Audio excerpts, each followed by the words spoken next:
Scholastic Audio presents Zombie Season, Dead in the Water by Justin Weinberger, read by Ariana Delawari and Pete Cross. On a New York City beach, there are many strange sights Jewel Artiste has discovered. But as she gazes out into the water, only a ferry ride from her new apartment, what she sees there is from another world. At first, she can't quite make it out, so she moves closer. "Jewel, stay with me," her mother says sharply. Jewel slows down, but doesn't stop. Surfers are gathered around something in the water, something big, but she still can't tell what it is. And her curiosity pulls her in even closer. As the waves push and push, she spots the huge dorsal fin, the massive tail, the wide mouth full of sharp teeth. "Mom, it's a whale," says Jewel with a sharp inhale. The surfers are trying to help it. "We need a rope," the surfers plead as everyone up and down the beach races toward the commotion. "Rope!" Jewel adds her voice to the pleas. She feels her heart pump hard as she imagines the animal's pain. It's as big as a bus, but far from fully grown. It shouldn't be suffering like this. It shouldn't be alone like this. Jewel instantly thinks of her father, who dedicated his life to helping animals like this one. He isn't here to help anymore, though. He died last summer in an unnatural disaster that was too small to be named or remembered. It's only very recently that Jewel has finally accepted the truth, that her father is really gone. Somehow that has made everything even harder than before for Jewel. What would Dad do? Jewel asks herself. But there's no clear way to help. "You can do it," Jewel calls out with all her heart. To the surfers, to the whale, to the entire planet. Still, the tide is working against them. Soon the animal will be fully up on the sand, unless humans can help it. "I'm calling for help," someone says. "Tell them it's still alive," Jewel replies. Jewel turns and sees it's her mother making the call. She feels herself dare to hope as she sees the creature's mouth open and close slightly. The whale's movements are weak as the waves push it and pull it in the surf, but it seems to be alive. "Rope!"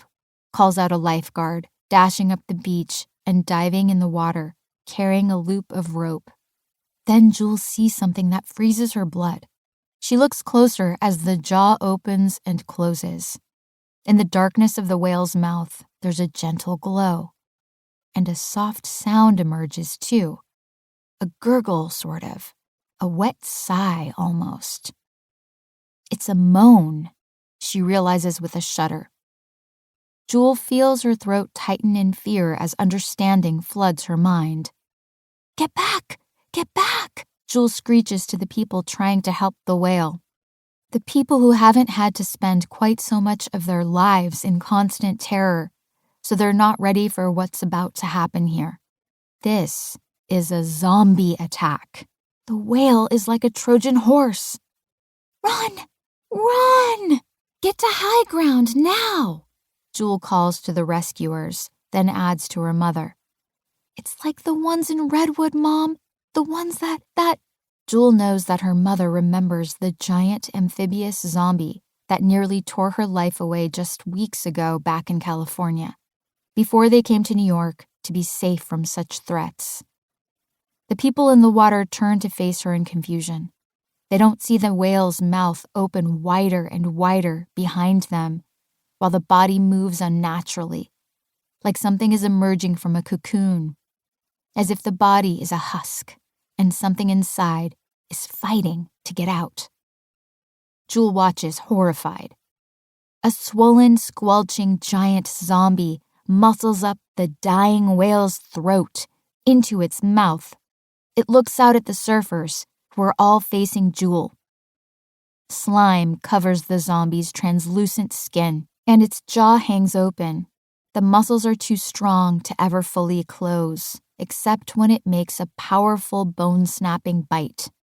And even having fed so recently on such a huge animal from the inside out, its need for more has grown to match the size of its 14-foot-tall frame.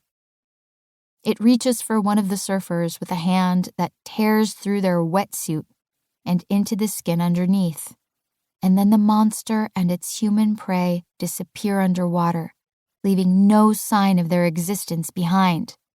Swept away, out of sight, gone, without a struggle. One by one, the other surfers are pulled under the water and do not reappear. Everyone on the beach and in the water screams. "Out of the water!" the lifeguard bellows, blasting a whistle again and again. It's too late now, though. Much too late.